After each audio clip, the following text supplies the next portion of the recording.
Вітанне ўсім слухачам і гледачам Еўрарадыё.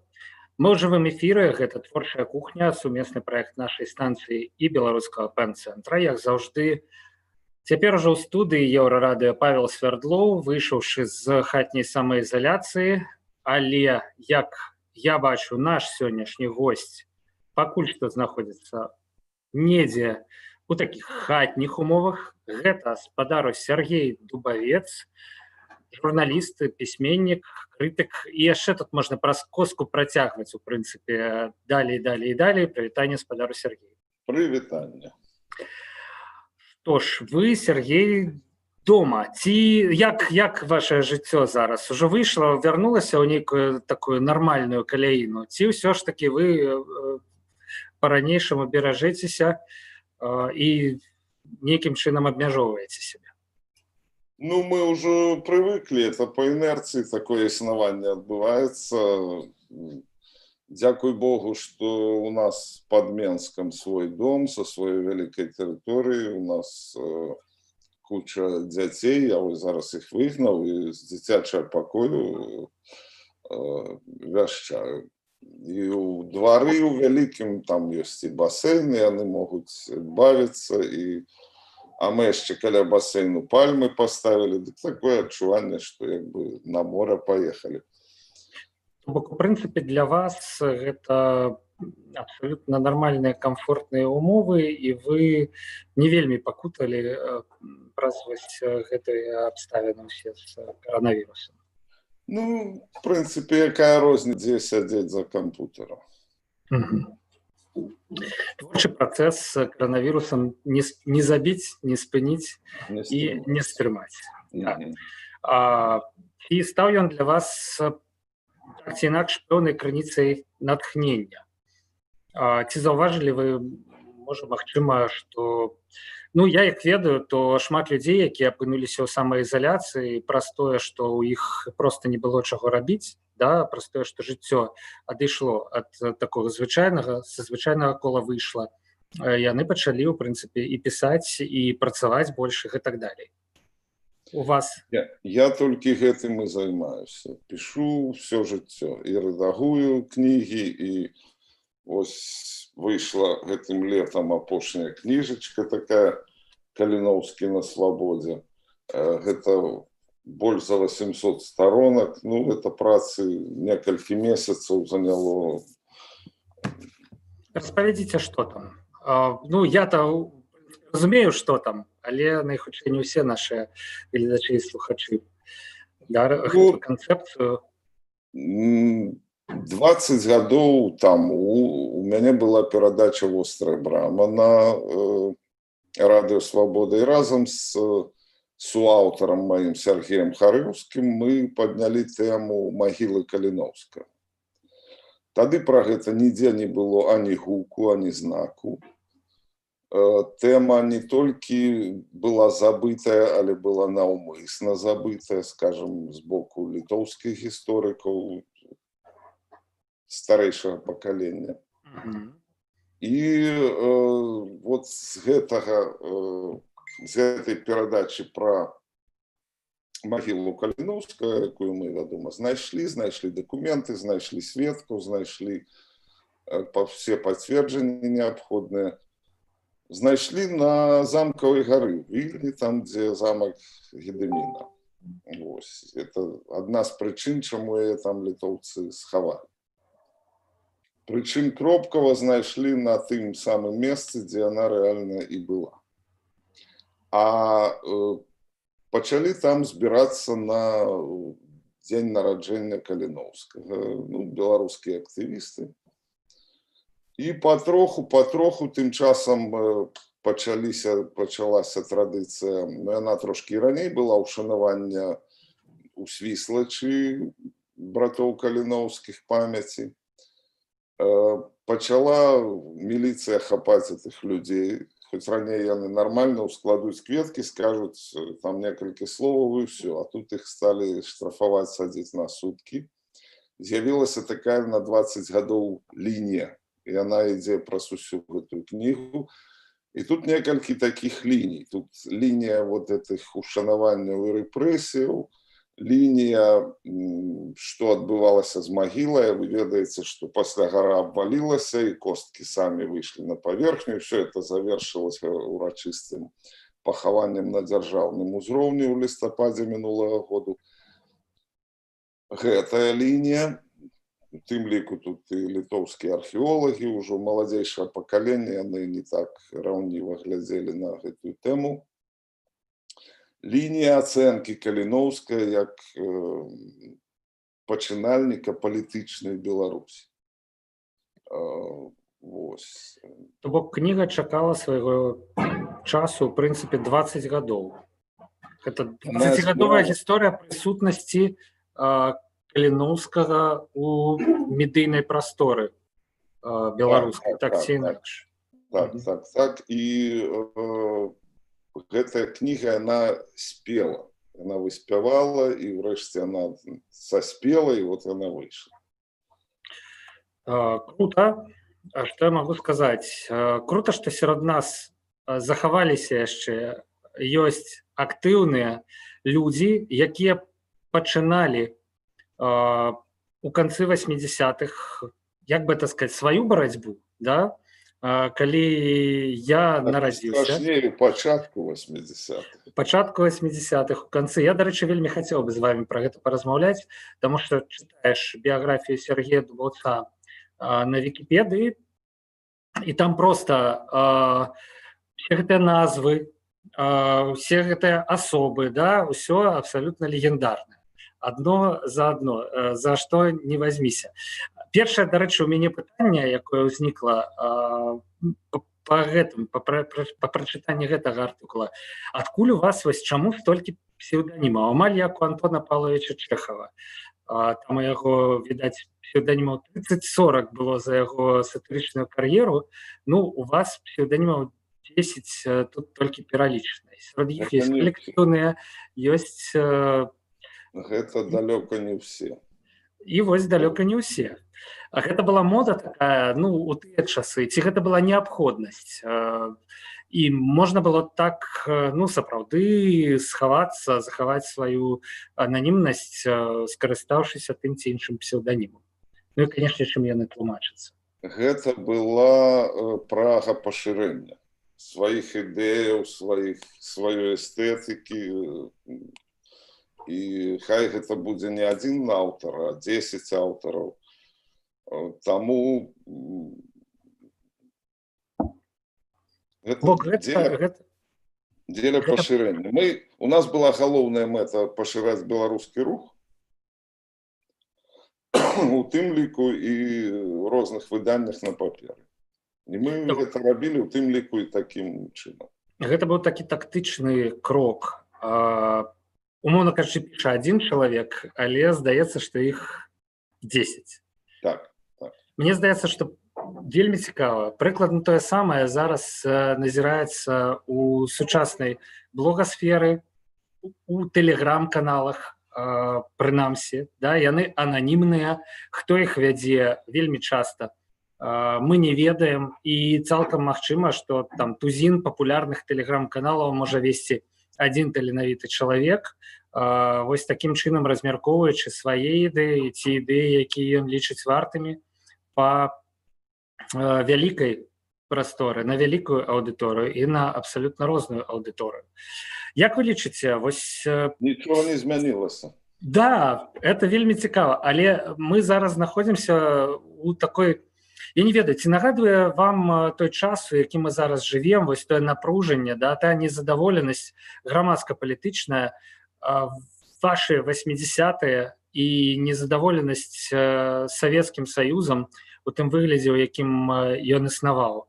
Вось і ці ёсць, на вашу думку, вялікая ідэалагічная розніца паміж тым, як мы сёння, як сённяшняе пакаленне спрабуе змагацца з гэтай 26-гадовай дыктатурай, і як тое ваше маладое пакаленне спрабавала ўсё ж такі як-небудзь скалупнуць гэтую савецкую ўладу з Беларусі і прыдбаць незалежнасць.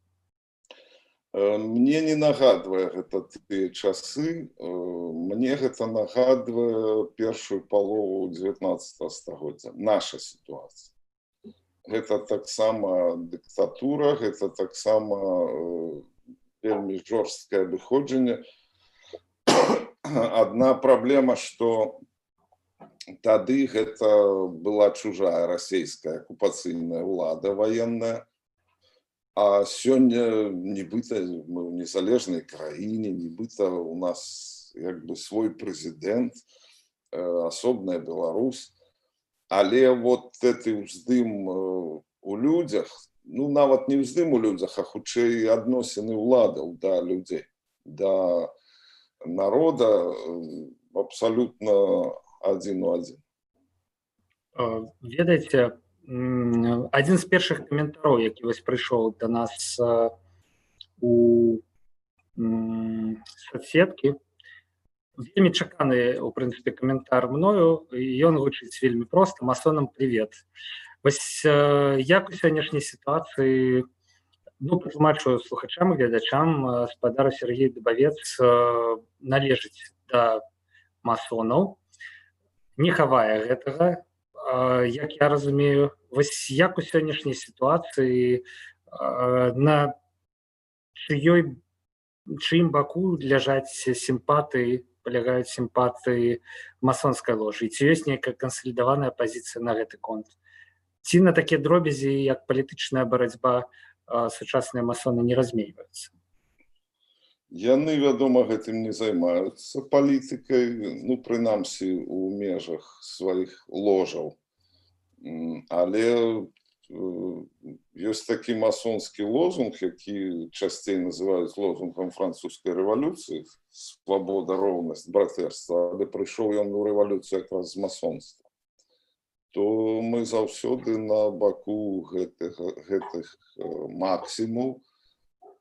Свабода — это тое, чаго бракуе сёння ў Беларусі, правда? Роўнасць, ну, таксама не скажаш. Ну, пра братэрства я маўчу, таму што калі казаць пра ту сістэму, якая створана, там ніякім братэрствам і не пахне. Вось. А масонство — это ёсць братэрства. Это братство па вызначэнні. У прынцыпе, каштоўнасці масонаў, яны такі даволі універсальныя і даволі дэмакратычныя. Ну, калі сыходзіць з гэтага лозунга свабода, роўнасць і братэрства. І іх... Безумоўна, это ж не нейкі таталітарны рух там, ці секта, ці нешта яшчэ. Это надзвычай папулярная з'ява ў свеце. У нас это все толькі пачынаецца. І я думаю, і будзе папулярна, таму што, ну... Сергей, мне здавалася ўвесь час, што масоны ўсё ж такі імкнуцца нейкай таямніцай сябе акаляць. І вось тут вы некалькі разоў уже паўтарылі слова папулярнасць. Усё ж такі, ну, канцэпцыя неяк змянілася, ці я проста знаходжуся пад уладай стэрэатыпаў пра гэтых людзей, пра ложы і гэтак далей? Я растлумачу каротенька, бо не ў тэму трохі. У масонстве ёсць дзве таямніцы. Гэта таямніца рытуалу і таямніца сяброўства, ну, ці членства, скажам так.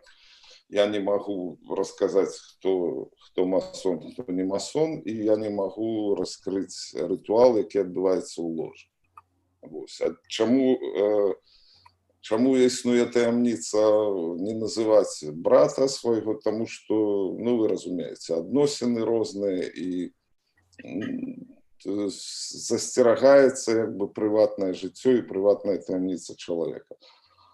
А чаму рытуал? Таму што гэты рытуал, як я ўжо і казаў у нейкіх інтэрв'ю, рытуал праводзіцца дзеля... Это электрастанцыя, на якой выпрацоўваецца братэрская любоў, якую браты пасля выносяць у шырокі свет, і як бы это все энергетыка братэрскай любові, она пашыраецца такім чынам.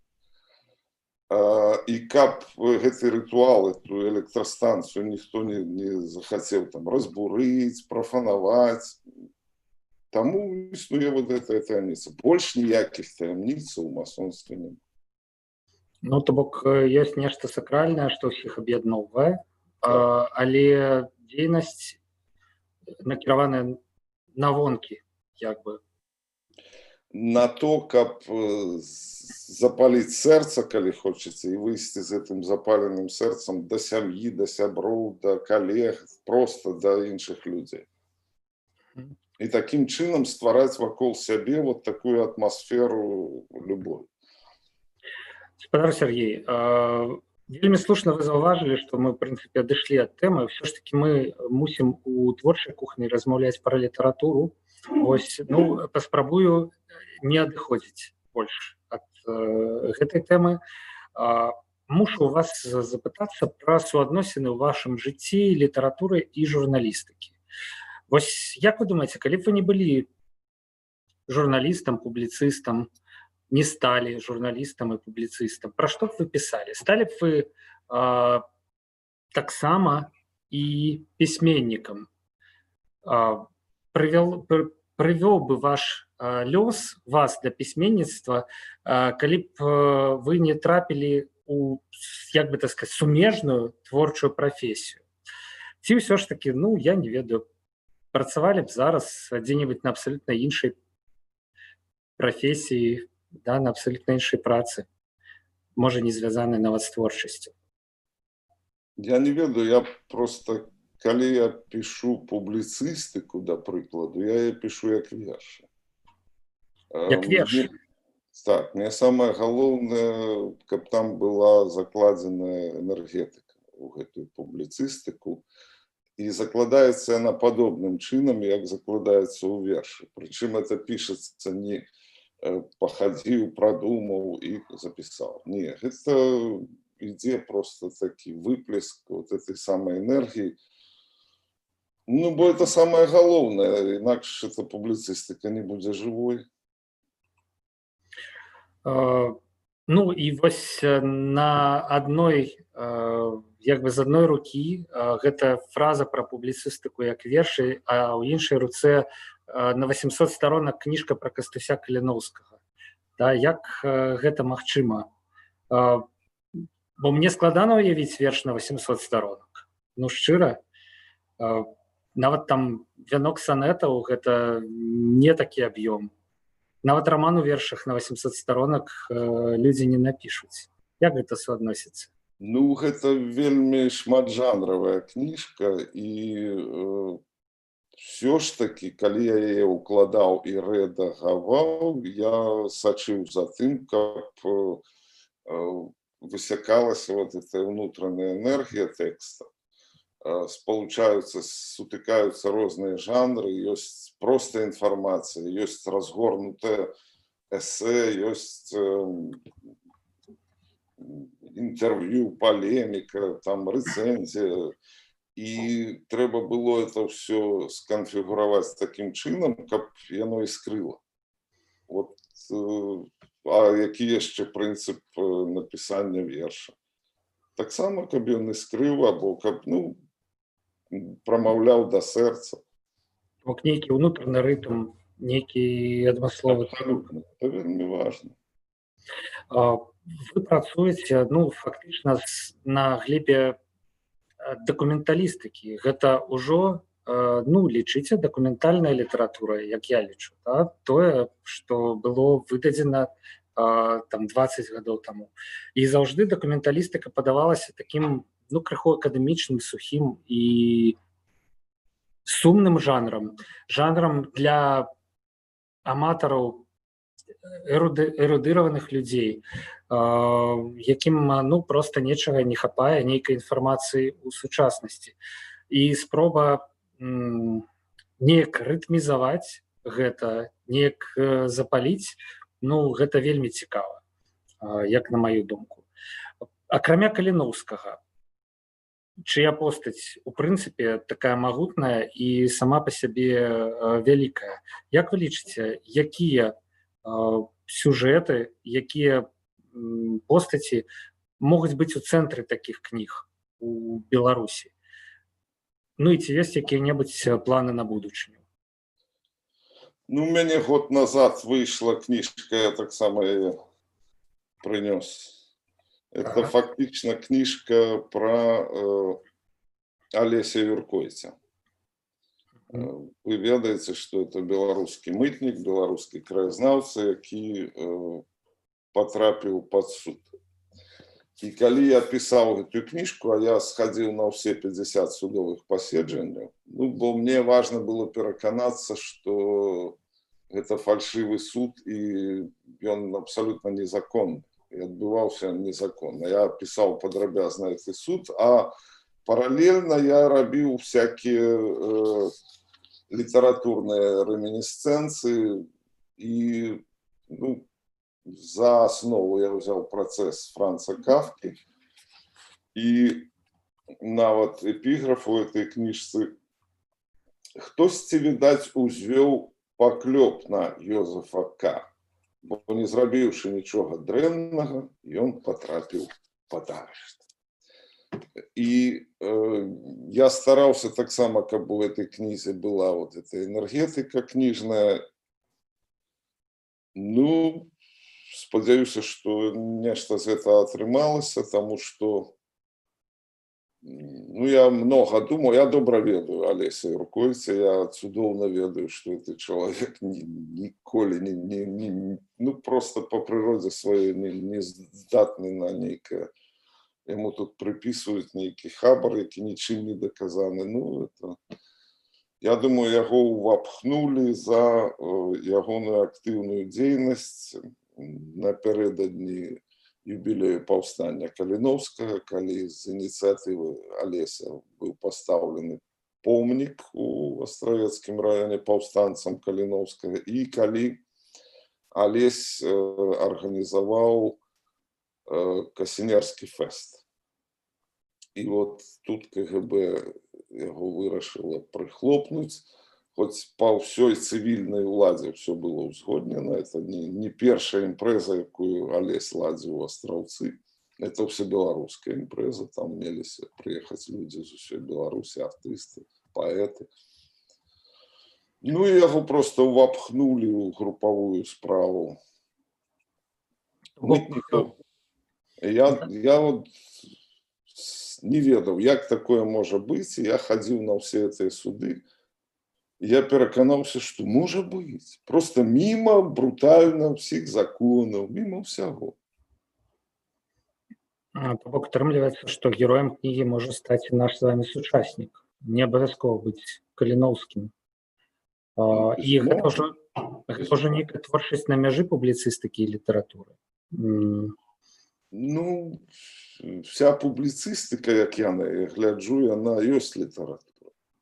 Потому что, вот вы кажете, документальная литература, этот термин, по-моему, адыходзіць кудысьці у нябыт. З'явіліся іншыя тэрміны. Вусная гісторыя, прыватная гісторыя. І адбываецца такая трансформация, что вусная і прыватная гісторыя, калі браць, ну, возьмем нейкую гістарычную падзею, як яе апісваюць у кнігах дакументальных, як яе апісваюць гісторыкі. Мы спрачаемся, да не так было, да не так было. Давайте возьмем па сукупнасці прыватныя гісторыі пра гэтую падзею. І па сукупнасці мы ўбачым, як было. Чаму кажу па сукупнасці, ну што і тут ёсць нейкая пагрэшнасць. Дапускаецца, чалавек мог мець нейкі свой інтарэс па-іншаму пісаць. А мы давайте з розных бакоў возьмем. І атрымліваецца, што вот эта сукупнасць прыватных гісторый, яна ёсць праверкай для вот этой гісторыі, так бы мовіць, аб'ектыўнай, якую ўсё адно пісаў нейкі чалавек, а часта і пад нейкім наглядам і выгадам. Ідэалагічны. Ну, атрымліваецца такі даволі суб'ектыўны зрэз часу, але з розных бакоў, і розная суб'ектыўнасць розных асобаў у суме нейкай дае аб'ектыўнасць. Прыкладна такі творчы метад. А за што атрымала Нобелеўскую прэмію Алексеевич? Я таксама пра яе падумаў, Ёсць дарэчы, купнасць зараз. прыватных гісторый пра розныя з'явы. Афганская вайна там ці позні камунізм. Мгм. Відавочна, што вас цікавіць погляд на падзеі прыватных людзей, іх гледзяшча і разнастайнасць гэтых гледзяшчаў, якія даюць нейкую аб'ектыўную карціну.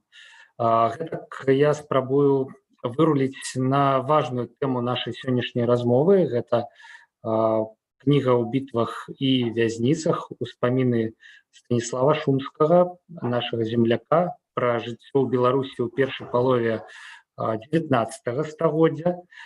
І вось тут мы маем ўсё ж такі успаміны аднаго чалавека, аўтарскі погляд на час.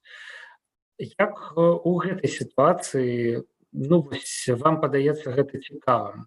Все ж такі гэта суб'ектыўны погляд аднаго чалавека.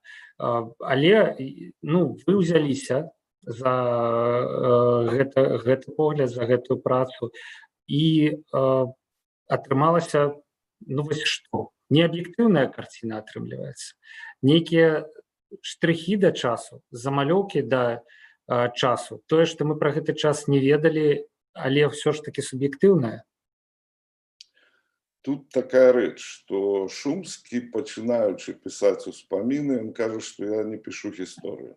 Я не пішу пра буйныя бітвы, падзеі. Я пішу толькі тыя эпізоды, удзельнікам якіх я быў сам. А ён служыў у напалеонаўскай арміі. І з ёй ішоў на Маскву, там быў у Маскве, вяртаўся. І я бяру, скажем, успаміны самога Напалеона, які яго доктар на выспе Святой Елены запісваў. І Напалеон піша, што нашы войскі ніколі на акупаваных тэрыторыях ніколі не крыўдзілі, не марадзёрствавалі, не гэта самае. А Шумскі апісвае все это марадзёрства, у якім ён сам удзельнічаў. І як ты Мюрат, кароль неапалітанскі, у якога і служыў Шумскі, як ён кабету сабе ў Маскве там выкарыстаў. І всякія такія рэчы вельмі канкрэтныя.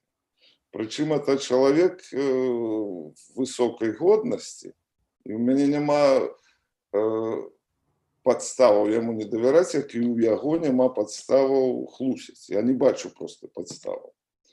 І апроч таго, это вельмі цікава напісана. Чалавечая гісторыя расказаная ад сябе пра сябе, пра свой удзел у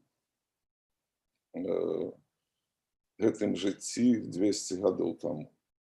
Гаспадар Шумскі гэта такі, калі параўноўваць, Сергей Пісецкі 19 стагоддзя, які таксама распавядае пра свой удзел у вайсковых кампаніях, і яго сведчанні дапаўняюць нейкую ідэалагізаваную акадэмічную карціну часу, якую мы праходзім у школах, чытаем у «Вайне і міры» Льва Толстого і гэтак далей. І тым ён каштоўны. Не дапаўняе, а адкрывае цэлы свет. Рэч у тым, што я чаму ўзяўся яго перакладаць. Калі была самаізаляцыя, яшчэ пра выбары размовы не ішло, это была там позняя вясна, я падумаў, дай я запушчу такую кнігу, якую людзі будуць слухаць, бо я начытваю, і у іх з'явіцца нейкае паралельнае жыццё, паралельны свет, што ім пашырыць вот это сядзенне дома там і будзе трошки цікавей. І я ўзяўся гэтую кніжку, я перакладаў, начитывал фрагменты, ззаду на сцяне у мяне абавязкова вісеў кожны раз іншы партрэт таго, пра каго ішоў эпізод. Ось, і Бок вы з кнігі зрабілі падкаст, фактычна. Ну, это ж так, это есть подкаст. Я читаю, комментую, я включаю трохи там саундтрек некий, как бы это все было такое хоум-видео. И пасля потрошку стихая тема коронавируса, вылазит на перший план тема выборов, все гэты бясчынства, якія ўлада робіць, і маё паралельнае жыццё, а ў Шумскага пра тое самае. Толькі што это адбываецца, это адбываецца ў Беларусі, але это адбываецца ў 20-30-е гады 19 стагоддзя. Это тая ж хлусня, тыя ж рэпрэсіі. І просто, час быў каларытны, як многія любяць сказаць, што 19 стагоддзе маё любімае. І куча всяких эпізодаў, якія просто, фантастычныя. Вот мы ведаем паўстанца Сымона Канарскага, якога расстралялі. А Шумскі сядзеў у турме з Канарскім у Базылянскіх мурах, Шумскі на першым паверсе, Канарскі на другім. І сядзелі недзе з месяц, перамаўляцца ім было забаронена. І што яны рабілі? Яны спявалі. Опернымі галасамі яны размаўлялі пра жыццё. Але это было пададзена спевам на ўвесь двор, барытон там і тэнар. Паралельна, прабачце, спадара Сергей, паралельна адбывалася на Еўрарадыё інтэрв'ю з Ганнай Канапацкай, і вось яно скончылася, і гэты шум менавіта тлумачыцца гэтым. Як спадарыня Ганна даволі гучны чалавек, вось яна нас і перабіла, выходзячы са студыі, вось, і тое, што там адбываецца. І выкінула з гэтага аповеда пра 19 стагоддзе і пра падзеі тых часоў. Прабачце, калі ласка. І перад нашымі слухачамі я таксама выбачаюся за гэта. Але не мог не патлумачыць, што было. Вы кажаце, што ёсць паралелі паміж тым, што паміж нашым часам і гэтым. То бок гэтая штука працуе. Гісторыя паўтараецца, паўтараецца і паўтараецца. І мы перажываем тое, што перажывалі людзі тады толькі па-свойму. А змена ў дэталях. Трэба яшчэ сказаць, што в прынцыпе все гэтыя падзеі, пра якія піша Шумскі, але ён піша пра сябе. Пра гэта напісана вельмі шмат кніг. Але яны напісаны нашымі людзьмі на умоўнай польскай мове. І, відаць, это галоўны бар'ер, чаму гэта ўся літаратура недаступная. Таму што я не сустрэў, каб кніжка Шумскага фігуравала недзе у тых жа беларускіх гісторыках. Хоць это куча вельмі важных сведчанняў, это просто цікава. А ці справядліва тады сказаць, што ў Польшчы, дзякуючы гэтым сведчанням, на гэты час абсалютна іншае нейкае гледзішча. Таму што ў іх гэтая літаратура ёсць у доступе, як кажуць зараз. Яны могуць чытаць яе на сваёй роднай мове, а нам, каб да яе дабрацца, трэба ці чакаць перакладу, ці вучыць польскую. Польская – это ж зусім не складаная мова, в прынцыпе. Тым больш мова Шумскага, які у будзённасці чуў, я думаю, больш беларускую мову ад звычайных людзей. І сама гэта, я кажу, умоўна польская мова, я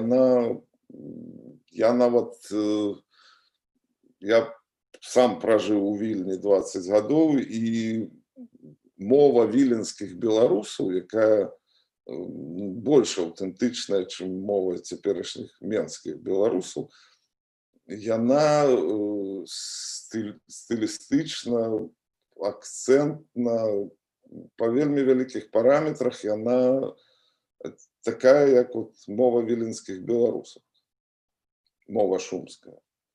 Таму это перакладаць, ну, просто кайф. Бо было не цяжка. Фактычна перакладалі з беларускай на беларускую, толькі з нейкай паправачкай такой. Так. Ну, але ўсё ж такі... Я на одну секунду перарвуся, бо там дзеці ў мяне шумяць.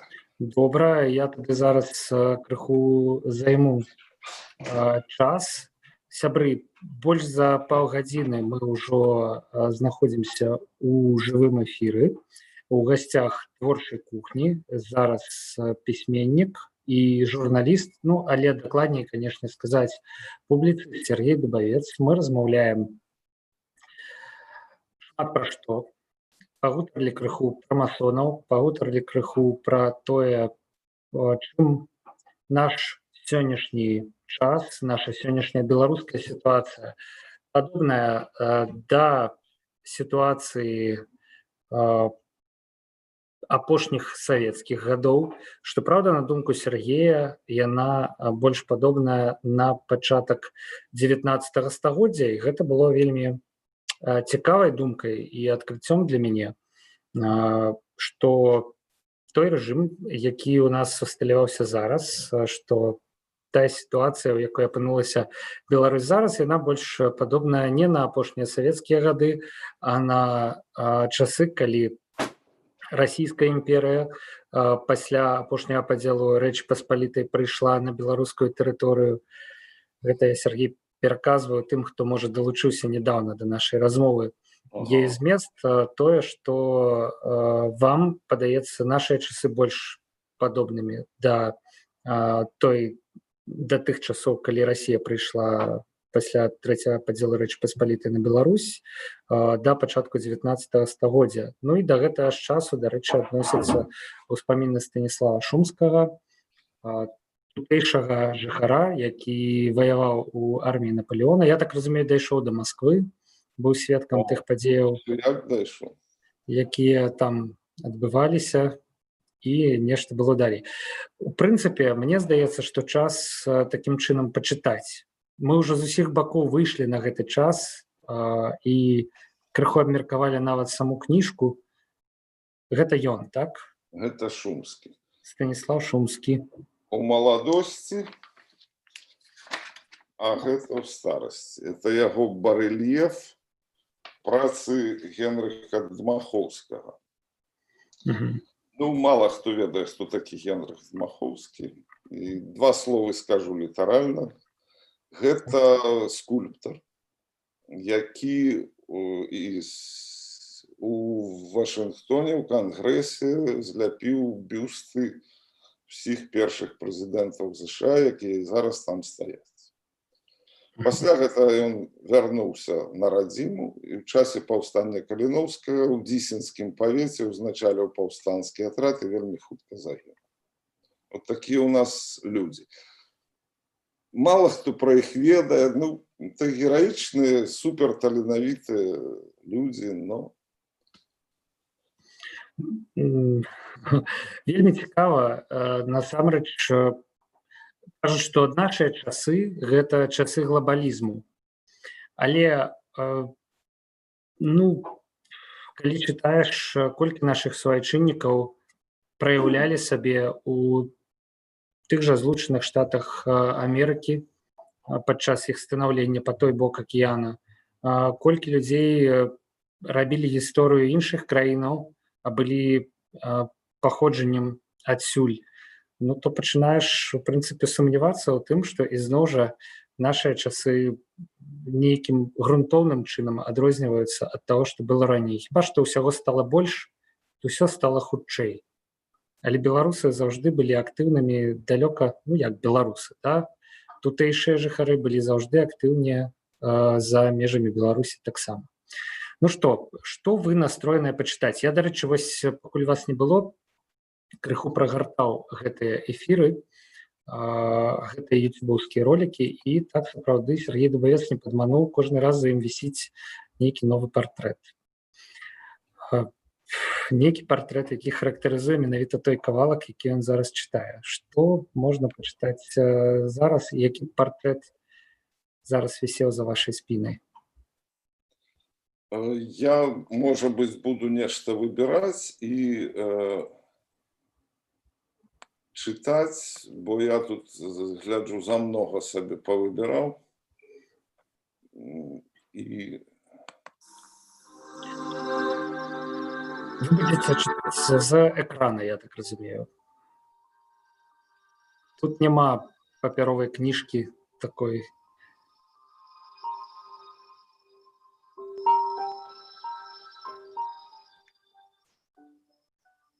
прыспешваны зяцем маім Лапацінскім пісаць успаміны пра сваё досыць бурлівае жыццё, на старасці дзён маіх бяруся за пяро, не шукаючы ані пахвалы стылю, ані славы, якой не здабыў, апроч адзінай славы сумленнага чалавека, якой найбольш ганаруся і якую за мной прызнаюць усе, хто мяне ведаў або пра мяне толькі чуў.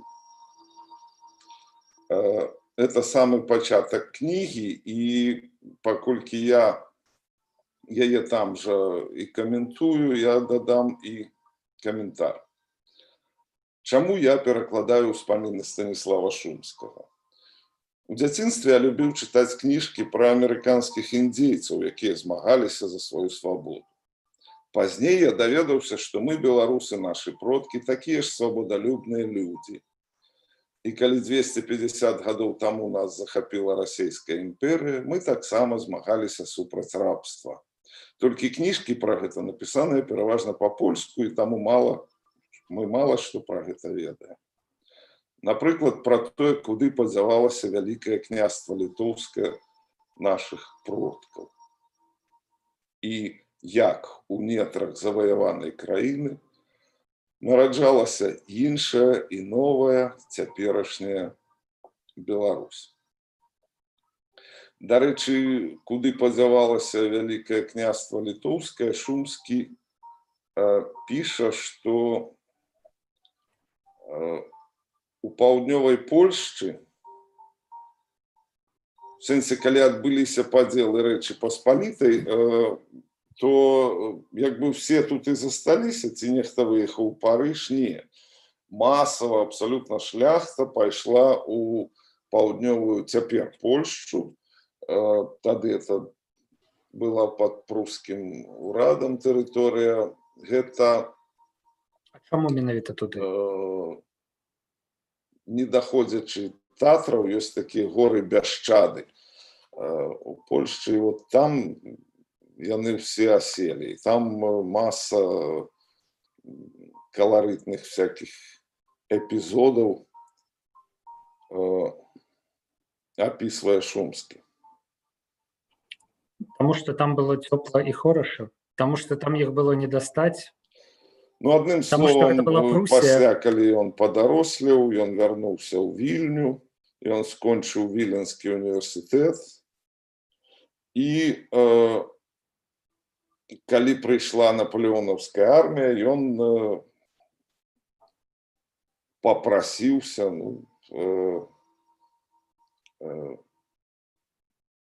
в эту армію, і разам з ёй пайшоў далей гнаць расійскую армію аж да Масквы.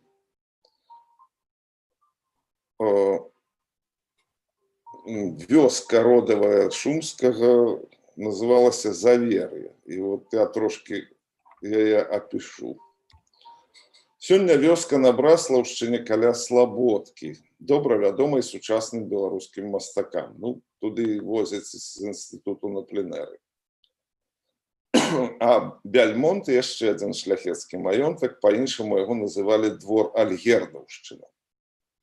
Трэба сабе ўявіць тагачасную Беларусь, краіну маёнткаў, з якіх кіравалася не толькі гаспадарчая дзейнасць. Маёнткі былі цэнтрамі культуры з прыгожымі палацамі, куды наведваліся знакамітыя людзі свайго часу. Палац у Бельмонтах пакінуў на сваім малюнку Напалеон Орда. Гэта была тая ідылічная Беларусь, пра знікненне якой апіша пазней Дунін Марцінкевіч.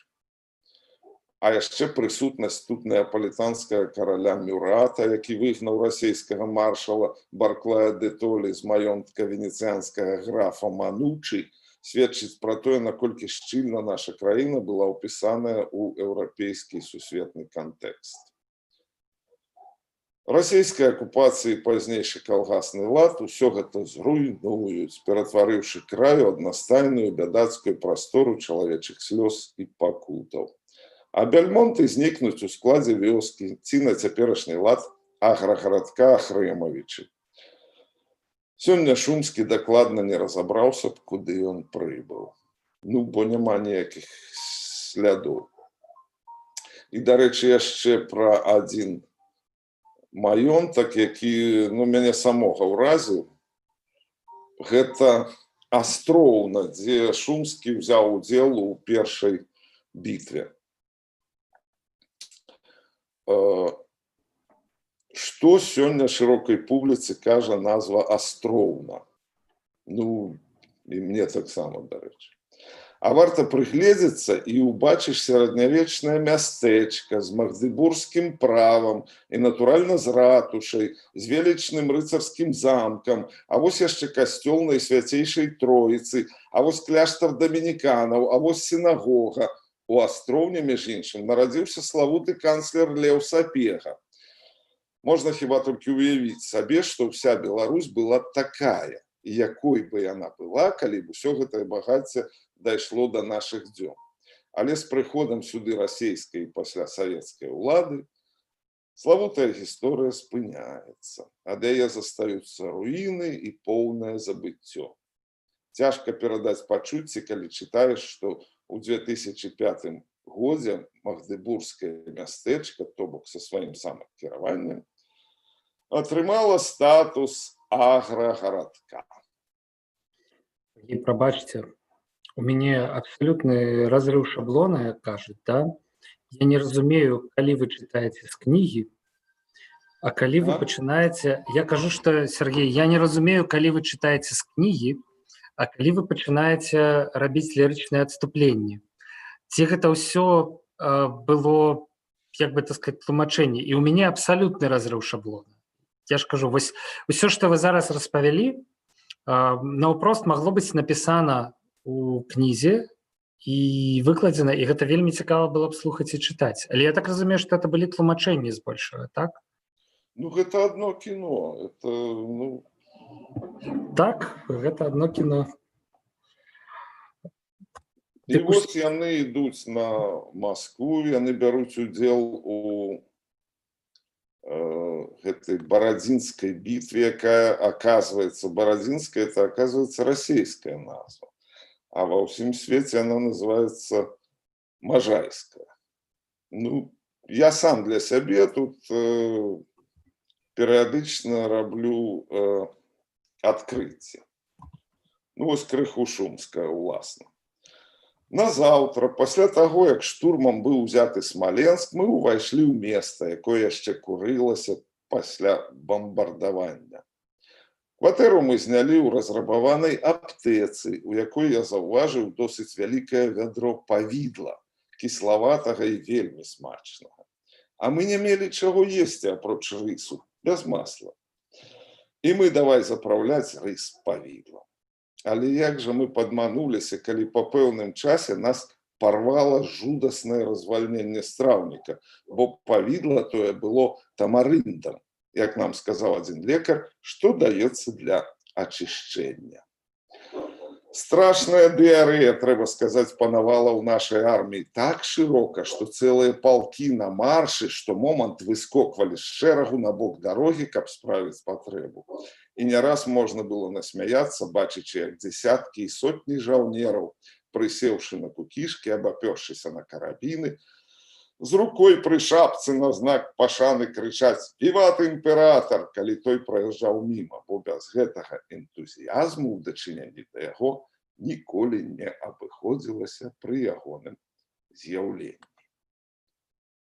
Ну, у Шумскага былі свае адносіны з Наполеонам, ён яго ведаў, яны сустракаліся, і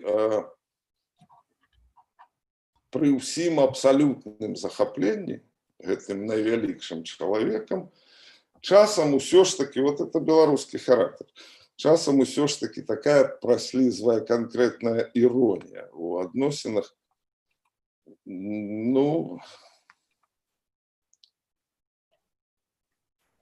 У адносінах да Наполеона. у адносінах да ўсіх. Просто, няма ў беларускім менталітэце вот это зараду на культ асобы. Мне здаецца, што зараз гэта ўсё змянілася, і культ асобы мы назіраем проста ў рэальным часе. Гэта ж непраўдзівы культ.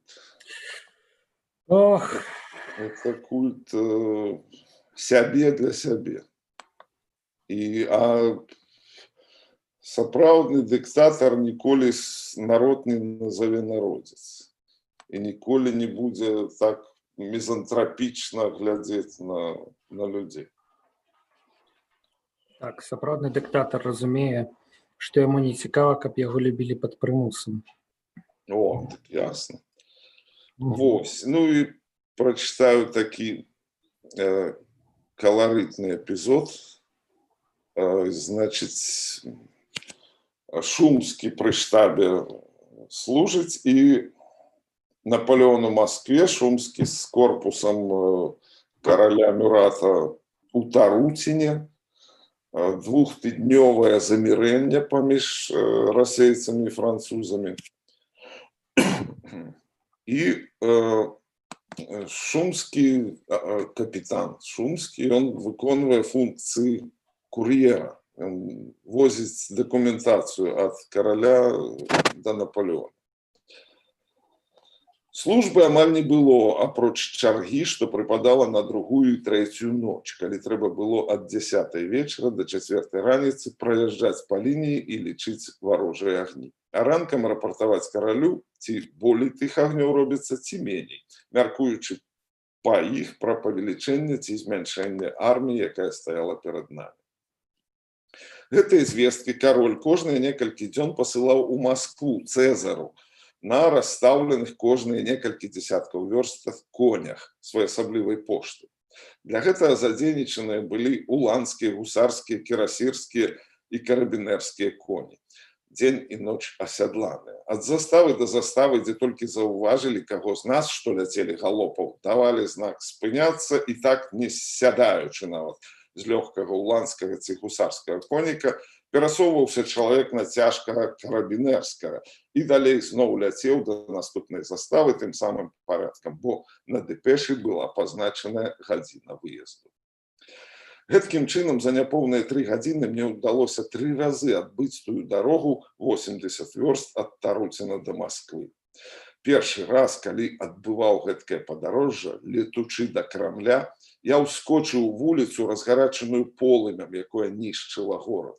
І было такое моцнае, што захопленых агнём дахаў па абодва бакі вуліцы раўчукамі сцякалі бляшаныя дахі, што мяне нязмерна здзівіла. Я не мог сабе ўявіць, каб жалезная бляха магла так плавіцца. А жар і гарачыня былі такія, што коні і я пачыналі ўжо слабнуць, не могучы дыхаць, і тады, убачыўшы ўзбочную вулку, дзе не было агню, я неадкладна туды збочваў і там ужо мог аддыхацца.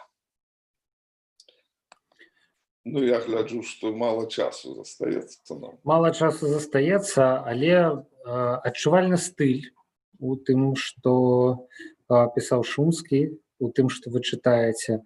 І, канешне, сведкам вельмі цікавых падзеяў ён быў, але па папярэднім кавалку, па гэтых успамінах пра маршрут, пра салдатаў і про то, як гэта адбывалася, ўсё ж таки я умацоўваюся ў сваіх асацыяцыях да таго, што гэта Пісецкі на 100 гадоў, на 120 атрымліваецца, гадоў адцягнуты у далёка ў 19 стагоддзя ў напалеонаўскія часы. Такая ж сатыра, такая ж едкая мова. Я нажыва ўявіў Наполеона, які праязджае праз сваё войска, і што ён бачыць, уздоўж дарогі афіцэраў, якія таксама імкнуцца гэты твар захаваць, і неяк яго прывітаць, але што ім застаецца. Цікава гэта, канешне, цікава. Вельмі шмат. І неспадзявана. Вельмі шмат там усяго, і пра што можна гаварыць, можна і сур'ёзна гаварыць пра адносіны да вайны, таму што сённяшняя вайна асацыюецца, это гразь, это трагедия, это жах, это быкаўская вайна, скажем так. А у Шумская вайна это доблесть, адвага, гераізм, все такое аж блішчыць. А все бліскучае, оно ж радаснае, хутчэй, чым цёмнае. І толькі у 20 стагоддзі образ вайны памяняўся. А у 19 яшчэ ён быў зусім не гразёю. Хоць былі там і пакуты, але это все глядзелася, што это? Встаў, пайшоў, там эпалеты начысціў. Прыгажосць. Што ж, неяк па-іншаму людзі паміралі ў той час на вайне? Паміралі, бо, па-першае, не лічылі смерць апошняй кропкай. Так, рэлігійных людзей было нашмат больш. Тут я з вами згодны. А па-другое, быў вельмі высокі ўзровень годнасці ў людзях. Выхаваны з дзяцінства, годнасць, шляхецкасць. І это было вельмі важна, не проявіць там слабасць. Там пра слабасць увогуле не думалі. Пра нейкае цярпенне там. Ёсць эпізод, дзе генералу адарвала лытку цэлую ад нагі. І пачынаюць казакі наступаць. Генерал кажа Шумскаму: давай мне подушку да нагі замест лыткі прывяжы, памажы сесці на коня. І так пагнаў этих казакоў, падняў просто дух пяхоты, артылерыі, і так пагнаў этих казакоў, што адразу вырашыў праблему. Было нешта скандынаўскае ў гэтых людзях. Вось гэта нейкі дух. Калі памерці ў бойцы лічылася найвышэйшым дасягненнем і вело да найвышэйшай пашаны. Дык я тут знаходжу тое самае ў нашых людзях, якіх я ідэнтыфікую абсалютна ментальна такіх, як мы цяпер. Таму, можна адкрыць зараз 10 тэм і пра кожную гаварыць за адзін. Ведаеце, спадару Сергей, шчыра прагаварылі мы з вами роўна гадзіну, і адчуваю, што маглі б гаварыць яшчэ гадзіну. І вельмі цікава вас слухаць, таму што для майго пакалення, напрыклад, ваш сусвет і ваш узровень гэта нейкі арыенцір. І хацелася б, каб гэты арыенцір... Ведаеце, зараз людзі, яны не схільныя ставіць нейкія арыенціры і да нечага ісці. Неяк гэтая канцэпцыя жыць сённяшнім днём, яна перамагла. І смерць на вайне зараз... што гэта такое? Гэта... як і ў прынцыпе удзел у войску сённяшнім успрымаецца хутчэй як нейкая недарэчнасць, як нейкая несправядлівасць да чалавека, чым як нейкае дасягненне. Хаця б тут вы открываеце нейкі іншы сусвет сваёй кніжкай, ну, дакладней, кнігай успамінаў Станіслава Шумскага, пераведзенай вамі з польскай на беларускую мову.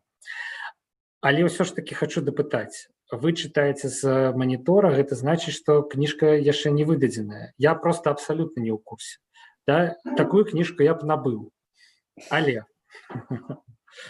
Я читаю с монитора, бо не ориентовался на друкованное выдание. Это была одразу спонтанная идея вот зробить такое цікавае хоум-відэа, дзе людзі бы шмат чаго новага. Я сам шмат чаму здзіўляюся тут. Ну, і перадаю сваё здзіўленне іншым.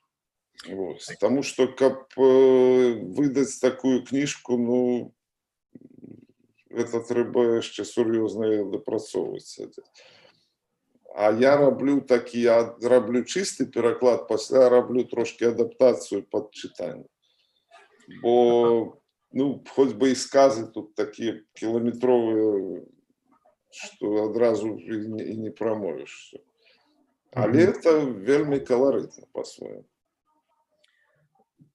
Мне здаецца, што фармат кнігі, якую можна чытаць, ён вельмі пасуе ізноў жа нашаму часу. Напісана нейкай простай мовай, якую проста прамовіць на адным выдаху. Ну, так, да? зрэшты, так. Вы кажаце, што людзі жывуць адным днём. Я вот зараз пераглядаю стрымы з апошніх падзеяў, у мяне іншае ўражанне. Гэтыя людзі гавораць толькі пра будучыню. Яны гавораць, што а чаго баяцца, а калі не цяпер, то калі, а што пакінем дзецям і гэтак далей. Мяняюцца людзі вельмі моцна, вырасла пакаленне сапраўды іншых людзей і ну это ну я захоплены гэтымі людзьмі. Ведаеце, як можна сказаць, што ўсе дыялогі, якія маглі б быць напісаныя ў апавяданнях, у раманах нашымі людзьмі, яны перамясціліся ў сацыяльныя сеткі і існуюць у месенджерах. Яны ўсе напісаныя, у прынцыпе, але аб'яднаць іх у адну кнігу ўжо цяпер немагчыма і нейкім сюжэтам. Так і сучасная вайна, прастора для рыцарства, для праяўлення сябе, яна перамясцілася на вуліцы гарадоў. І тое, з чым людзі звязваюць будучыню, гэта нейкае супрацьстаянне, амаль у духу тых афіцэраў 1812 года, афіцэраў 39 года, паўстанцаў Кастуся Каліноўскага. Проста цяпер такі час, што няма аб'яўлення вайны, няма аб'яўлення паўстання, але ёсць, я не скажу, што вораг, да, ёсць праціўнік, які перашкаджае развіццю, і ёсць нейкі шлях да развіцця. Самае галоўнае, з'явілася энергія ў людзях унутраная. Без энергіі нічого не будзе. Ні ў кніжцы, ні ў чалавеку, ні ў грамадстве, ніякага не будзе руху. Што ж, 5 хвілінаў мы перабіраем ужо наша хронометражу. Не будзем перабіраць. Мне здаецца, што насамрэч у нас не тое, што канцоўка, але нейкі пафасны момант недавно атрымаўся. А значыць, самы час скончыць, каб не сапсаваць уражанне. Добра. Сябры, Сергей Дубавец быў на творчай кухні у сумесным праекце Еўрарадыё і беларускага пэн-цэнтра. Гэтую размову вы зможаце паглядзець у соцсетках пэн-цэнтра, у соцсетках Еўрарадыё пасля яе заканчэння праз некалькі хвілінаў, калі спрацуюць алгарытмы, і яна застанецца з намі надалей. Дзякуй вам, спадар Сергей, што гэтую гадзіну аджалілі ад свайго часу. Да пабачэння. Павел Свярдлоў працаваў з боку Еўрарадыё ў якасці вядоўцы. Таксама з вамі развітваюся. Добрага вечара вам, сябры. Дзякуй. Да пабачэння.